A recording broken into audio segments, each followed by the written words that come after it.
Existem poucas empresas que são capazes de criar produtos reconhecidos mundialmente apenas pela essência de sua existência. Algo tão simples como a cor de um produto, ou até mesmo criar produtos que testam os limites de uma indústria por completo e se tornam referência mundial. Nesse vídeo, você vai ver a história completa de uma empresa que conseguiu criar muitas máquinas lendárias. Essa é a história da Kawasaki.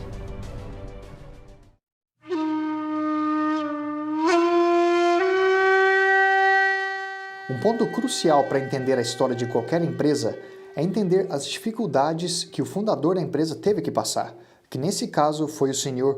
Shozo Kawasaki, nascido no dia 2 de dezembro de 1837 na cidade de Kagoshima, no Japão. O pai de Shozo era um comerciante em uma loja de kimonos e morreu quando Shozo ainda era muito novo, tinha apenas 15 anos de idade.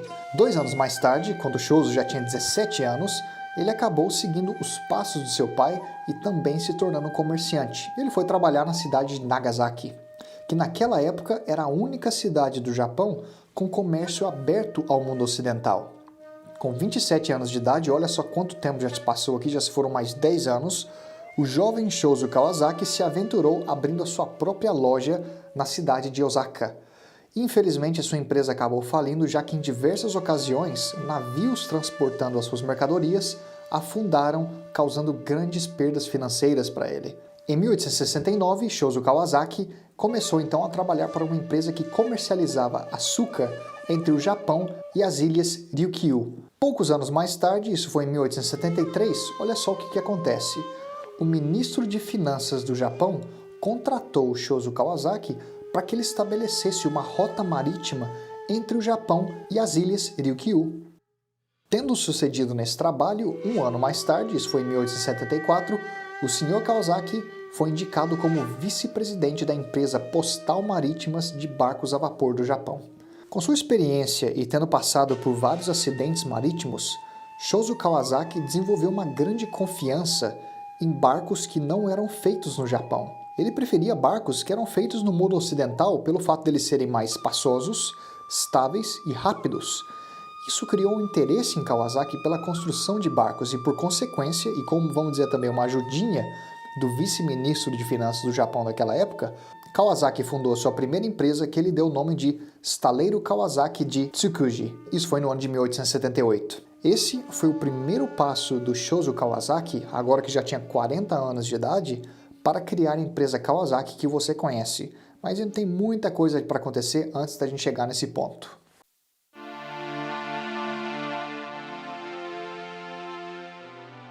Em 1886, 8 anos após a fundação da empresa, as coisas estavam indo muito bem e a empresa estava se expandindo. Então o Shozo Kawasaki ele decide renomear a empresa para dar uma ideia um pouco mais universal, em vez de fixar o nome da empresa em apenas uma cidade. Então ele renomeou a empresa para apenas Estaleiro Kawasaki. Nessa parte da história, algo triste, mas que ao mesmo tempo beneficia algumas empresas, aconteceu. A Primeira Guerra Sino-Japonesa acontece. Estamos em 1894 e essa foi uma guerra entre o Japão e a China, que você pode imaginar teve muita necessidade marítima. A empresa Estaleiro Kawasaki cresceu rapidamente construindo navios e também fazendo reparações de navios durante a guerra. Até agora, a empresa Estaleiro Kawasaki era uma empresa privada e o Sr. Shozo Kawasaki percebeu que isso gerava uma grande limitação para a expansão de sua empresa. Então ele decide tornar a Estaleiro Kawasaki em uma corporação. Isso foi no ano de 1896. E o Sr. Kawasaki também tinha uma outra motivação para fazer da Kawasaki uma corporação. Ele já estava com 60 anos de idade aqui, sem nenhum filho ou filha em sua vida. Tornar a empresa uma corporação seria uma ótima solução para mantê-la viva após sua morte.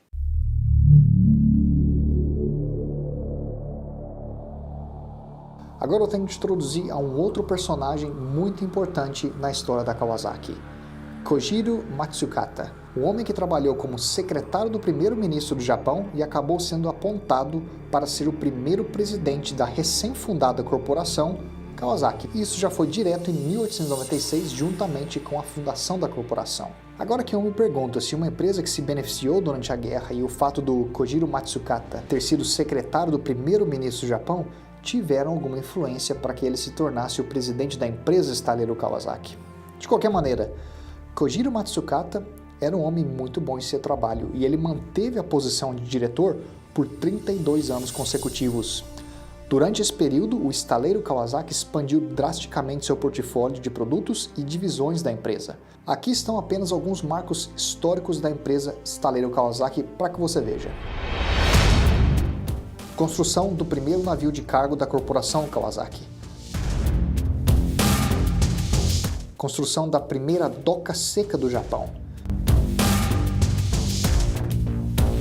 Início do desenvolvimento de locomotivas, vagões e pontes.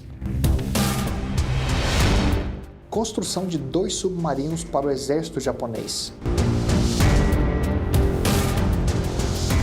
Construção do primeiro navio de guerra de grande porte do Japão.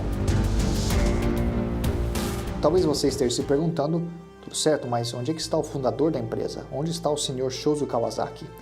Infelizmente, ele morreu no ano de 1912, isso quer dizer que a partir de agora o que você vai ver realmente foi nas mãos do primeiro diretor da empresa, por isso que eu disse que é uma figura muito importante na história da Kawasaki. Em 1922, aqui está ele de novo, o presidente, o Kojiro Matsukata, ele ficou impressionado com o poder e com o uso de aviões na Primeira Guerra Mundial. Então ele decide criar o Departamento de Aeronaves da empresa Kawasaki. Isso foi no ano de 1918. Já 4 anos mais tarde, em 1922, a empresa foi capaz de produzir as suas primeiras aeronaves. Não só isso, mas o exército do Japão aprovou a aeronave desenvolvida pela Kawasaki e adotou a aeronave modelo Otsu-1 no exército japonês. Até aqui, tudo parece estar indo muito bem, só que vai ficar ainda melhor, só que por motivos não tão bons. Você já deve saber que o Japão é um país que frequentemente sofre terremotos. Pois bem, em 1923, o Japão sofreu um de seus piores terremotos, que foi intitulado de o Grande Sismo de Kanto.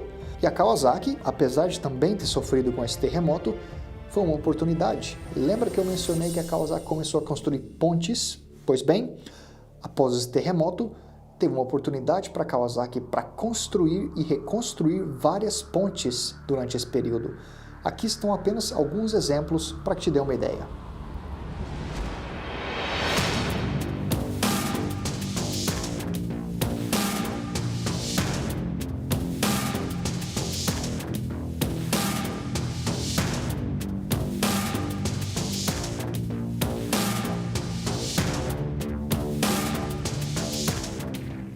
Em 1939, com toda essa diversificação da empresa, o presidente ele decide reestruturar a Kawasaki e renomeá-la para Kawasaki Indústrias Pesadas. Essa nova empresa englobava a divisão automotiva da empresa, construção de pontes, indústria marítima e de aeronaves. Nesse ponto, nós já estamos no meio da Segunda Guerra Mundial, 1941, e é de se esperar, se você olhar para o histórico da Kawasaki, que ela começou, obviamente, a suprir material para o exército japonês. Em particular, aqui nós estamos falando de aviões para o exército japonês. Um exemplo desses aviões foi o modelo 3-in-1 Fighter Yen. Foi o único avião de caça com refrigeração a líquido construído no Japão durante a guerra. O Japão foi derrotado na Segunda Guerra Mundial, como vocês já sabem, e o que já era de se esperar, as fábricas de aeronaves e estaleiros da empresa Kawasaki foram bombardeadas e muitos maquinários também acabaram sendo destruídos. Não só isso, com a Segunda Guerra Mundial terminada, o Japão ele ficou proibido de produzir aeronaves. Então agora a Kawasaki se encontra em uma posição, vamos dizer que meio inusitada. O que fazer com todo o conhecimento técnico e maquinário adquirido durante as décadas anteriores? E para eles, a resposta era clara. Vamos produzir produtos para o consumidor comum de alta tecnologia e desempenho.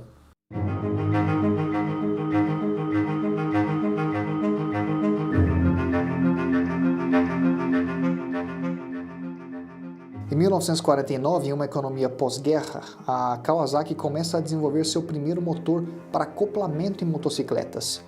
O desafio da empresa foi utilizar seu time de engenheiros que desenvolviam motores de alto desempenho para aviões para produzir motores muito mais compactos que pudessem ser utilizados em uma moto. 3 anos mais tarde, em 1952, o primeiro protótipo já foi finalizado e foi intitulado de KE-1, abreviação para Kawasaki Engine, ou em português, motor Kawasaki. No ano seguinte, em 1953, a Kawasaki já começou a produção em massa do seu primeiro motor. Passado mais 2 anos, os engenheiros já vêm com o segundo modelo do motor, que foi o KB5, e foi considerado um motor fantástico para aquela época por ter um torque muito responsivo em baixas e médias rotações. Você pode estar se perguntando como é possível que uma empresa, na verdade uma corporação, com experiência em produzir navios, locomotivas, aviões e muitos outros maquinários pesados, esteja apenas produzindo motores para motocicletas e não uma motocicleta completa em si. Afinal, conhecimento técnico, sem dúvida, eles têm. Na verdade, a Kawasaki tentou fazer isso. Isso foi em 1953, a Kawasaki começou a construir scooters. Mas se você procurar qualquer coisa a respeito disso, você não vai achar nada a respeito do tópico. E o motivo é simples, foi um fracasso. Apesar das primeiras scooters da Kawasaki terem tido um preço atrativo para aquela época, por volta ali de 90 mil ienes, a empresa não tinha uma boa rede de distribuição e parou de produzir as suas scooters muito cedo. Ali com apenas 200 unidades produzidas, eles já pararam com a produção porque viram que simplesmente não estava andando para frente essa ideia. O que é preciso entender aqui é simples. Historicamente, a Kawasaki é uma empresa de indústria pesada, onde contratos entre o governo eram muito mais comuns. Vender motos requer uma estratégia completamente diferente e a empresa precisou de tempo para aprender isso e para se estabilizar, mas você vai ver que isso vai chegar logo logo.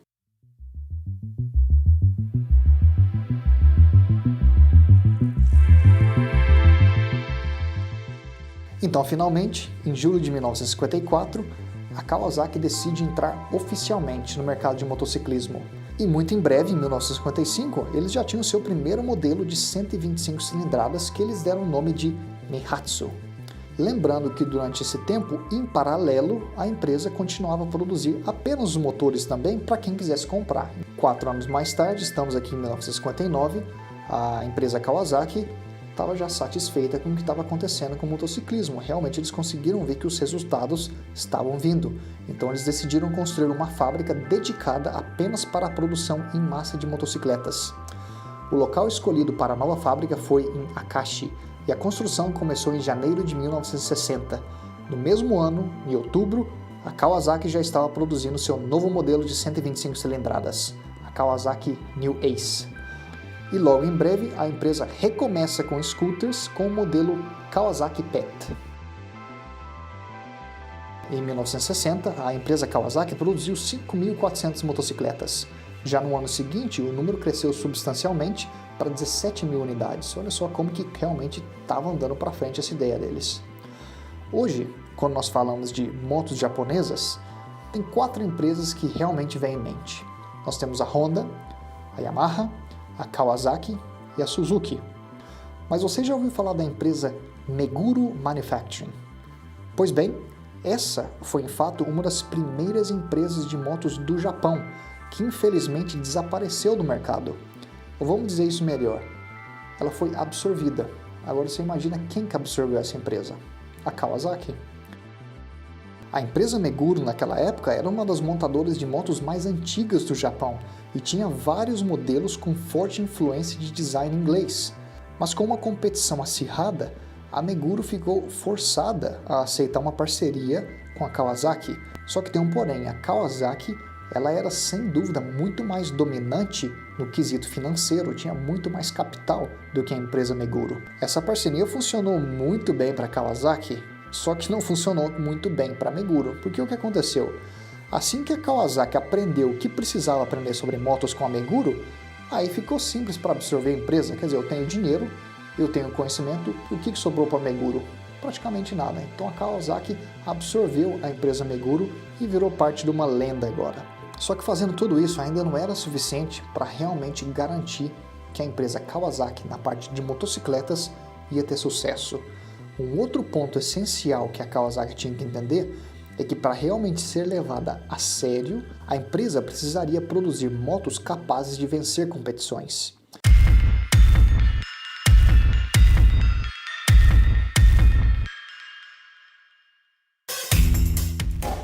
E é exatamente isso que aconteceu. Em 1963, quando a empresa lança o modelo B8M. que foi um modelo adaptado do modelo B8, só que ele foi ajustado especificamente para corrida de motocross.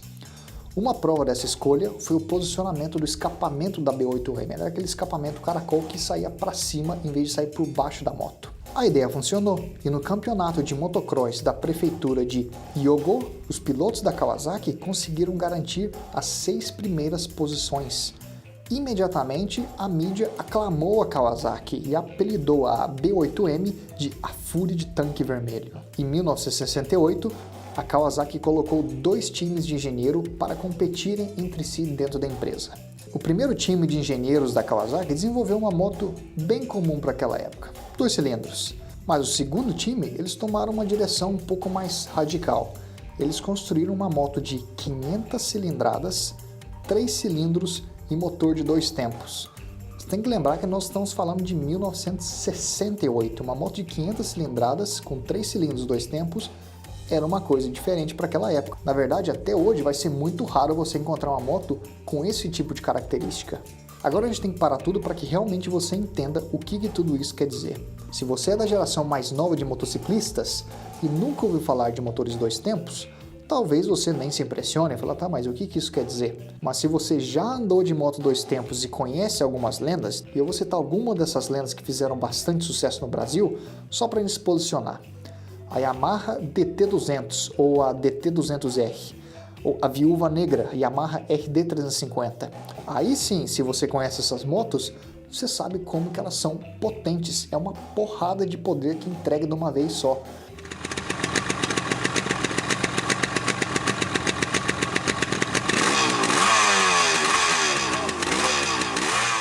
Eu não estou falando necessariamente em termos de velocidade final, mas é a pancada que você recebe quando você acelera. A DT200, que eu pessoalmente já tive a oportunidade de pilotar, é uma moto com apenas 1 cilindro e 195 cilindrados, muito forte. A RD350, essa que tem o nome de Viúva Negra, só para te dar uma ideia, é uma moto de 2 cilindros e 347 cilindradas. Então agora você imagina o que a Kawasaki aprontou no mercado em 1968. Os caras vêm com uma moto de 2 tempos, 3 cilindros, 500 cilindradas. Era uma paulada inacreditável para aquela época. Realmente revolucionou o que existia no mercado. A Kawasaki colocou como meta que eles queriam ser a empresa líder no mercado de potência e velocidade. Então, para realmente assumir o trono por completo, a Kawasaki lança o modelo H2, que é uma moto novamente de 2 tempos, isso é muito importante, 3 cilindros, só que dessa vez eles já vão para 750 cilindradas. Realmente, eles estavam testando o que era possível fazer com as motos. Isso aqui, pessoal, é uma contribuição enorme para nós motociclistas. Talvez naquela época o negócio parecia ser um pouco forçado, só que hoje vocês sabem, é normal ver moto de 600 cilindradas, ver moto de 1000 cilindradas. A Kawasaki tem um impacto muito grande nisso. Eles começaram a empurrar o mercado para ter mais potência. Essas duas motos da Kawasaki, a H1 e a H2, como é que nós vamos dizer? Elas eram brutas. Sem dúvida, em termos de potência, elas reinavam absoluta. E isso serviu muito bem para a Kawasaki. A Kawasaki queria estabelecer o seu nome no mercado. Imagina que, como eu falei, o tipo de empresa que ela estava competindo, com a Honda, com a Yamaha e com a Suzuki. Mas, de certa maneira, essas duas motos, elas não eram refinadas, elas não tinham uma boa ciclística por completo, era apenas aquela potência direta, não tinha uma ciclística legal para a moto. Os engenheiros da Kawasaki continuaram trabalhando duro e apenas 3 anos mais tarde, eles lançam uma outra moto que fez história, a Kawasaki Z1. Dessa vez era uma moto de 900 cilindradas, 4 cilindros, só que eles trocaram, em vez de ter um motor 2 tempos, dessa vez eles foram para um motor 4 tempos. Essa moto, quando foi lançada, produzia 81 cavalos de potência. Só para te dar uma base de comparação, você já ouviu falar da uma moto bem moderna, a Yamaha XJ6? Essa moto faz por volta de 78 cavalos. Então agora você imagine a Kawasaki Z1 fazendo um pouco mais, vamos colocar a mesma quantidade de cavalos, só que isso foi em 1972, é brincadeira ou não? O fato da Z1 ter um motor de 4 tempos também ajudou na ciclística geral da moto. A prova disso é que essa moto foi responsável por fazer a Kawasaki se tornar a primeira montadora de motos japonesas a vencer um campeonato da Associação Americana de Motociclismo. Apenas um ano após o lançamento da Z1, os japoneses decidem mais uma vez testar os limites da indústria e lançam mais uma moto que eles intitularam de Z900R. Só que o pessoal de vendas da Kawasaki lá nos Estados Unidos, eles não gostaram desse nome. Então eles decidiram mudar o nome e adaptar um pouco para o mercado americano. Essa mudança de nomes foi provavelmente uma das melhores sacadas que a Kawasaki poderia ter feito.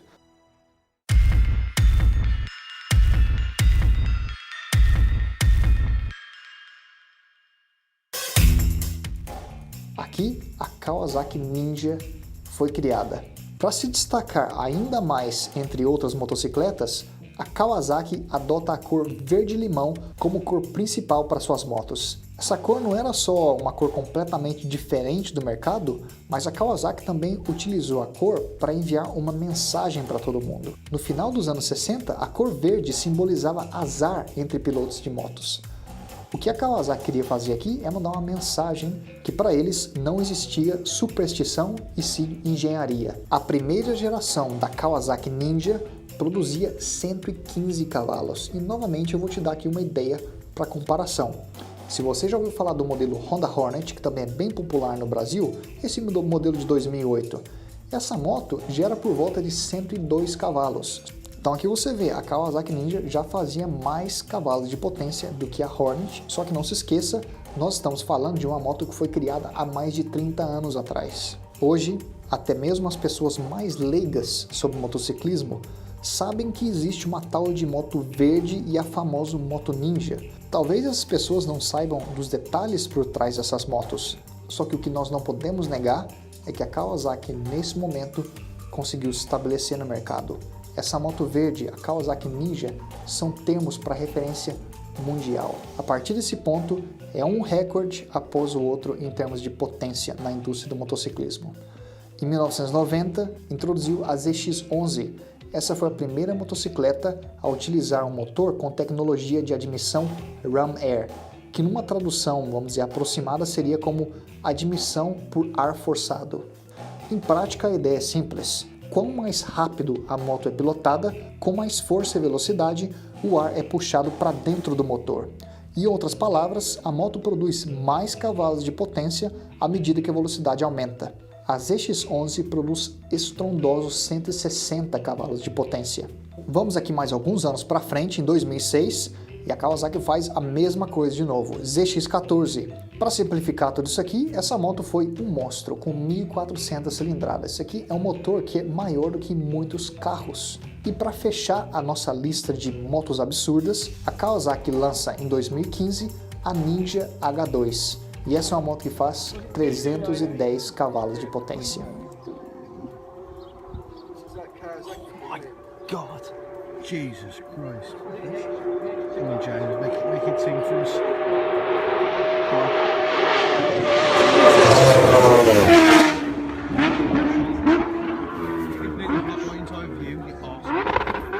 É claro, moto não é só cavalos de potência. Muitos aqui iriam dizer que essas motos são super especializadas e colocam velocidade final e aceleração acima de tudo. Mas eu te convido a olhar para essas motos por um outro ângulo. Aqui nós temos uma empresa que fez uma decisão clara de assumir e manter o trono em termos de velocidade final e aceleração. E sim, a Kawasaki tem muitas outras motos que possuem uma ciclística mais balanceada. No final das contas, quem beneficia dessa guerra amigável entre montadoras somos nós, motociclistas. Empresas como a Kawasaki trazem competição para o mercado e inovações surgem em tais situações.